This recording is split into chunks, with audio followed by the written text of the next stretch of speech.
Club des Optimistes à Besançon, clubdesoptimistes.fr.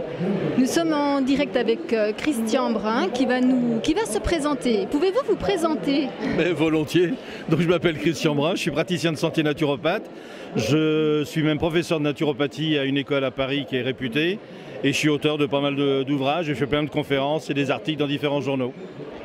Bien, vous avez écrit nombreux ouvrages. Est-ce que vous pouvez nous en parler un peu? Oui, j'ai écrit une vingtaine d'ouvrages, donc si vous avez toute la nuit avec moi, il n'y a aucun problème. Donc notamment bien sûr qui est hyper important, c'est sur le foie, parce que la plupart du temps les gens pensent qu'il faut drainer le foie, alors qu'en fait il faut d'abord peut-être le régénérer d'abord et après le drainer. Il y a aussi 3 autres bouquins qui viennent de sortir, c'est l'équilibre acido-basique qui est absolument fondamental pour notre santé.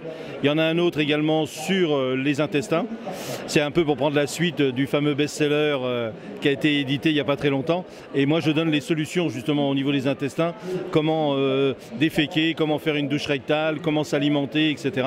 Puis un autre également, c'est sur les différents types morphologiques.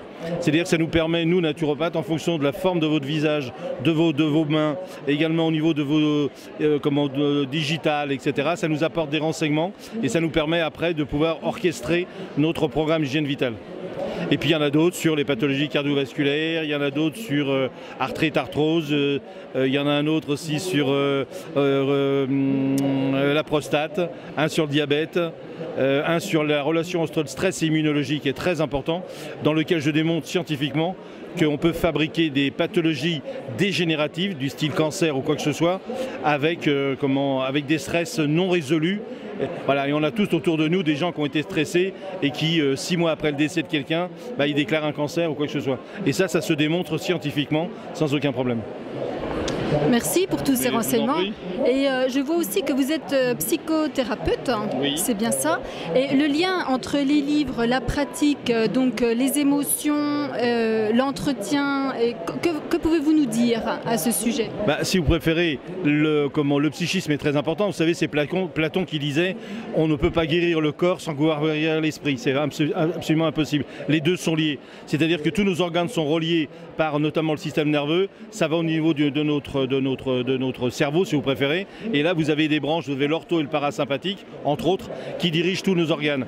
Donc c'est pour ça qu'à chaque fois qu'il y a une émotion, ça peut perturber le système immunitaire. Une émotion, ça peut perturber la digestion. Une émotion, ça peut perturber la sexualité, etc., etc. C'est pour ça que les deux sont liés étroitement et on ne peut pas, je parodie bien sûr Platon, guérir le corps sans vouloir guérir l'esprit. C'est quasiment impossible. Le seul problème, c'est qu'il va falloir apprendre, c'est après à gérer ses stress. Et là, par contre, c'est la grosse difficulté parce que la plupart du temps, les gens, ils se stressent pour des choses qui n'en valent pas la peine. J'expliquais aux 2 conférences que j'ai faites là, hier et aujourd'hui que justement, et moi j'avais un de mes profs de psycho, il appelait la voiture l'utérus à roulette. Okay, et que c'est pas la peine de se stresser pour des choses qui n'en valent pas la peine. Vous voyez, moi je suis venu en voiture, pourquoi? Parce que j'ai oublié de prendre mon billet de train pour Besançon, tellement j'étais occupé. Donc hier matin, j'ai pris la voiture et je suis venu. C'est pas un stress. André Gide disait, il n'y a pas de problème avec des solutions. Et ça, je pense qu'il faut vraiment. Le problème, c'est qu'on arrive à avoir une sagesse, entre guillemets, quand on arrive au-delà de 50, 60 ans. Et c'est dommage que si on arrivait à l'avoir avant, ça serait beaucoup mieux. Vous savez, c'est Sénèque qui disait, la vie n'est pas courte, c'est nous qui l'abrégeons. Et moi, j'ai fait la moitié de ma vie, d'accord? Donc je suis sur la pente savonneuse. Ça glisse et ça glisse dans le trou. Donc maintenant, qu'est-ce que je fais? Je mets les 2 pieds devant pour éviter de tomber trop vite dans le trou. Donc maintenant, j'essaie d'avoir une philosophie. Et il y a 3 notions qui sont très importantes pour qui veut se bien se porter, avoir une force vitale. C'est la notion de plaisir. Il faut du plaisir tout le temps, partout, partout, partout. Le plaisir de vous voir en face de moi. Le plaisir de manger, le plaisir de boire un bon verre, de partager, le plaisir de prendre un bon bain, mais aussi le plaisir de rien foutre. D'accord, ça c'est important. Ça, faut pas le dire aux jeunes parce qu'ils le font naturellement, hein, donc pas de problème. Et autre notion, c'est la notion de rire. Il faut rire tout le temps, tout le temps, tout le temps, tout le temps. Si vous restez une journée sans avoir ri, vous vous regardez dans la glace et le soir vous foutez de vous. Vous regardez et puis vous dites, allez, t'as tes 2 yeux, t'as tes 2 bras, t'as tes 2 jambes, ton mari va bien, ton amant va bien aussi. Tes enfants vont bien, etc.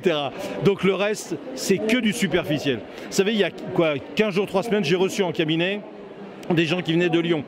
D'accord? Vous savez comment ils étaient? Ils étaient en petite charrette. Ils étaient poliomyélites depuis l'âge de 4 ans et demi, le couple. Hein. Moi j'habite au rez-de-chaussée, j'ai quelques marches à monter, leur fils est donc venu, il les a aidés à monter, donc paralysés depuis l'âge de 4 ans et demi. Et elle venait parce qu'elle a un cancer du sein et de la plèvre. je ne sais pas si vous vous rendez compte, paralysé, plus cancer de la plèvre et du sein, etc. Mais j'aurais vu pendant les 2 heures qu'a duré la consultation, la force de ces gens-là, mais c'est quelque chose d'extraordinaire. Un sourire pendant les 2 heures, ils se sont bidonnés, mais alors quelque chose de dingue. Et quand ils sont repartis, je me suis regardé, je me suis précipité dans la glace, je me suis précipité pour regarder un petit peu, je dis oh, cri-cri, tu te l'écrases là maintenant, quand tu as tes petites sautes d'humeur ou quoi que ce soit, il y a des choses beaucoup plus importantes que ça. Et ça, je pense qu'on devrait l'étudier en classe, d'arriver à minimiser les choses, de les mettre un petit peu plus au ralenti. C'est pas parce que vous avez eu un 0, c'est pas parce que vous avez eu un 10, c'est pas parce que vous avez eu un 20 ou quoi que ce soit qu'il faut faire cocorico ou quoi que ce soit. Il faut essayer de faire, d'être ce que l'on est soi-même. Moi, vous avez pu, si vous avez écouté un peu les conférences ou quoi que ce soit, moi je suis un petit type parisien et je ris et je ris et je ris. Donc les gens sont beaucoup plus sous la chaise que sur la chaise, d'accord? Mais c'est ma personnalité et je veux surtout pas la changer. Je préfère être tel que je suis, d'accord, que d'être vert, gris et chiant comme il y a certaines personnes qui le sont. Et ça, c'est absolument fondamental. Merci, merci pour tous les secrets d'optimisme qui entretiennent, alors qui nous enseignent de s'adapter régulièrement, relativiser. Alors, je vais reprendre, si vous le permettez, un verbe, c'est pas s'adapter, c'est s'accommoder. C'est pas la même chose, parce que s'adapter, il n'y aurait pas de problème. Mon corps s'adaptera à toutes les situations bizarres que l'on traverse, alors que mon corps s'accommode, c'est-à-dire avec éventuellement les pathologies qu'il peut y avoir. Donc c'est plutôt une accommodation et non pas une adaptation. C'est bien de préciser, merci. Bah, bien sûr, tout à fait. Merci beaucoup à vous. Je vous en prie, aucun problème. Au plaisir.